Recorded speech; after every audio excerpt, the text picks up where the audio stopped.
കേരളത്തിലെ LDF സർക്കാരിൻ്റെ നിലപാടിനോടൊപ്പമാണ് കേരളത്തിലെ പ്രതിപക്ഷ നേതാവിൻ്റെ നിലപാട്. ഇതിൻ്റെ ചട്ടവും ഇതിൻ്റെ സാധ്യതകളും നിയമപരവും രാഷ്ട്രീയവുമായ പോരാട്ടവും ഒക്കെ തന്നെ ഞങ്ങൾ നേരത്തെ വിശദീകരിച്ചാണ്. അത് ഞങ്ങൾ തുടരും. എന്നാൽ BJP സംസ്ഥാന അധ്യക്ഷനും BJP നേതാക്കന്മാരും കേരളത്തിലെ സർക്കാരിനെ ഇതിൽ എതിർക്കുന്നത് മനസ്സിലാക്കാം. കേരളത്തിലെ സർക്കാരിന് ഇതിൽ അവകാശമില്ല എന്ന് പറയുന്നത് മനസ്സിലാക്കാം. എന്നാൽ പ്രതിപക്ഷ നേതാവും കോൺഗ്രസ് നേതാക്കന്മാരും BJPയുടെ മെഗാഫോണായി മാറുന്നത് അത് പരിഹാസ്യമാണ്. മതനിരപേക്ഷത നിറയുള്ള കോൺഗ്രസ് പ്രവർത്തകരെ വഞ്ചിക്കലാണ്, ഒരു സംശയമില്ല. പിന്നെ പ്രക്ഷോഭങ്ങൾ പ്രത്യേകിച്ച് കേരളത്തിൽ നിന്ന് വരുന്നത് എത്രയെത്ര നിലയിൽ നമ്മുടെ രാജ്യത്ത് ആളിക്കത്തിയിട്ടുണ്ട്. ഇന്ത്യയിൽ നടന്ന പൗരത്വ നിയമത്തിനെതിരെയുള്ള പല പ്രക്ഷോഭങ്ങളിലെയും പ്രധാനപ്പെട്ട മുദ്രാവാക്യം കേരളത്തിലെ സർക്കാർ എടുത്ത ധീരമായ നിലപാടാണ്. ഞങ്ങളൊക്കെ അന്ന് യുവജന സംഘടനയുടെ പ്രവർത്തനത്തിൻ്റെ ഭാഗമായി പല നമ്മുടെ രാജ്യത്തെ നഗരങ്ങളിലും പ്രക്ഷോഭത്തിൽ പങ്കെടുത്തു. അന്നത്തെ ഒരു പ്രധാനപ്പെട്ട ആ പ്രക്ഷോഭങ്ങളുടെ ഊർജ്ജമാണ് കേരളത്തിലെ സർക്കാരിൻ്റെ നിലപാട്. ഇനി എന്താ മറ്റൊരു പ്രത്യേകത? കേരളത്തിലെ പ്രക്ഷോഭങ്ങൾ, പ്രതിരോധങ്ങൾ എപ്പോഴും ലോക ശ്രദ്ധ പിടിച്ചു പറ്റും. ലോകത്തിൻ്റെ വിവിധ രാജ്യങ്ങളിൽ പ്രധാനപ്പെട്ട കസേരകളിൽ ഇരിക്കുന്ന നിരവധി മലയാളികളുണ്ട്. കേരളം ഏതൊരു വിഷയത്തിൽ ഉയർത്തിപ്പിടിക്കുന്ന പ്രതിരോധം, ഇപ്പോൾ കോവിഡിനെതിരെ കേരളം നടത്തിയ പ്രതിരോധം ലോകത്താകെ ശ്രദ്ധ പിടിച്ചു പറ്റിയില്ലേ? ഈ പൗരത്വ നിയമം ആദ്യമായി നിയമസഭയിൽ പ്രമേയം അവതരിപ്പിച്ച് കേരളം മുന്നോട്ട് വന്നു, ലോകമാകെ ശ്രദ്ധിച്ചു. കേരളം ഉൾപ്പെടെയുള്ള സംസ്ഥാനങ്ങളിൽ നിന്നും വരുന്ന പ്രക്ഷോഭമാണ് ലോകത്തെ സംഘടനകൾ ഉൾപ്പെടെ നരേന്ദ്രമോദി സർക്കാരിനെ ചോദ്യം ചെയ്യാൻ രംഗത്ത് വരുന്നതിന് കാരണം. അപ്പോൾ അതിന് വെള്ളമൊഴിച്ച് തണുപ്പിക്കാനുള്ള പണിയാണ് ഇപ്പോൾ പ്രതിപക്ഷ നേതാവും കോൺഗ്രസ് നേതാക്കന്മാരും എടുക്കുന്നത്. അവരുടെ സംസ്ഥാന സർക്കാരുകൾക്കൊന്നും ഇതൊന്നും പറ്റൂല.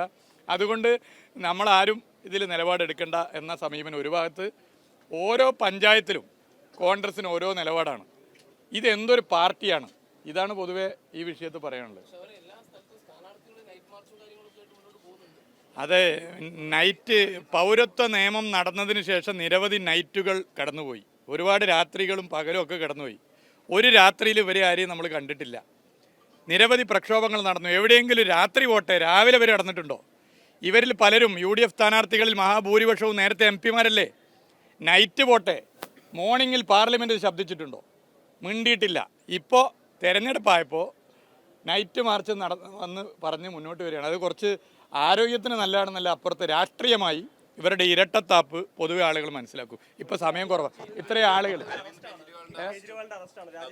അതെ, അത് നേരത്തെ പറഞ്ഞു. ഇനിയിപ്പോൾ ഇവരെ കോൺഗ്രസ് തുടക്കത്തിൽ അതിൽ ഇരട്ടത്താപ്പ് നിലപാടാണല്ലോ എടുത്തിട്ടുള്ളത്. ഇത് കേന്ദ്ര സർക്കാർ എടുക്കുന്ന സമീപനം എടുത്ത് പരിശോധിച്ചാൽ നമുക്ക് കാണാം. ഇപ്പോൾ ദേശീയ അന്വേഷണ ഏജൻസികളെ ഉൾപ്പെടെ രാഷ്ട്രീയ ആയുധമായി ഉപയോഗിക്കുന്നു എന്നുള്ളത് ഇതിലൂടെ നമുക്ക് കാണാൻ പറ്റുന്നില്ല. അല്ല, അതൊക്കെ നോക്കാന്ന് വരുമാക്കെ നോക്കാം. കേരളത്തിൽ അങ്ങനെ തുമ്മിയാ തെറിക്കുന്ന മൂക്കൊന്നല്ല. കേരളത്തിൽ നല്ല രാഷ്ട്രീയ ധാരണയുള്ള ജനങ്ങളാണ് കേരളത്തിലെ ജനങ്ങൾ.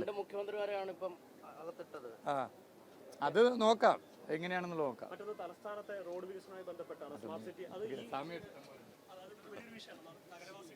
അത് പരിഹരിക്കാൻ ഇടപെടുന്നുണ്ട്. അത് പരിഹരിക്കാനുള്ള എല്ലാ ശ്രമങ്ങളും ഇടപെടലും നടത്തിക്കൊണ്ടിരിക്കുകയാണ്.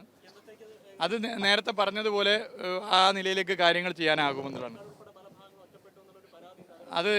അതിൻ്റെ യോഗങ്ങളും കാര്യങ്ങളൊക്കെ നടത്തുന്നുണ്ട്, വേഗത്തിൽ പോകുന്നുണ്ട്. ഇതിപ്പോൾ ഇന്നൊന്നല്ലേ തുടങ്ങിയല്ല, ഞങ്ങളത് സംസാരം കേട്ടാൽ തോന്നും പെട്ടെന്ന് തുടങ്ങി. എത്രയോ കാലമായി. അതിനിപ്പോൾ പരിഹാരം വരികയാണ്, പരിഹാരം കണ്ടിരിക്കുകയാണ്. ആ പരിഹാരം കണ്ടുകൊണ്ടിരിക്കുമ്പോൾ അതിന് അള്ളു വെക്കാൻ ആരും ശ്രമിക്കരുത്. എല്ലാവരും യോജിച്ച് വെക്കണം. യോജിച്ച് നിന്നതിൻ്റെ കാര്യങ്ങൾ പരമാവധി പൂർത്തീകരിക്കണം.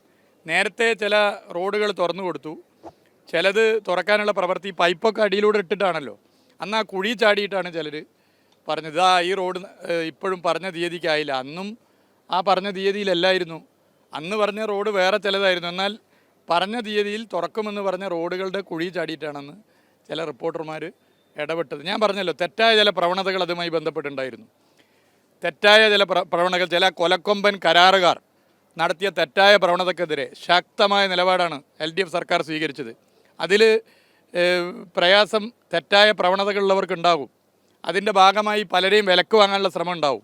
അങ്ങനെ പല നീക്കവും ഉണ്ടാവും. അതിനെയൊക്കെ ഇല്ലായ്മ ചെയ്തുകൊണ്ടാണ് മുന്നോട്ട് പോകുന്നത്. ഇതിൻ്റെ പോസിറ്റീവ് സൈഡാണ് മാധ്യമപ്രവർത്തകർ വാർത്തയായി നൽകേണ്ടത്.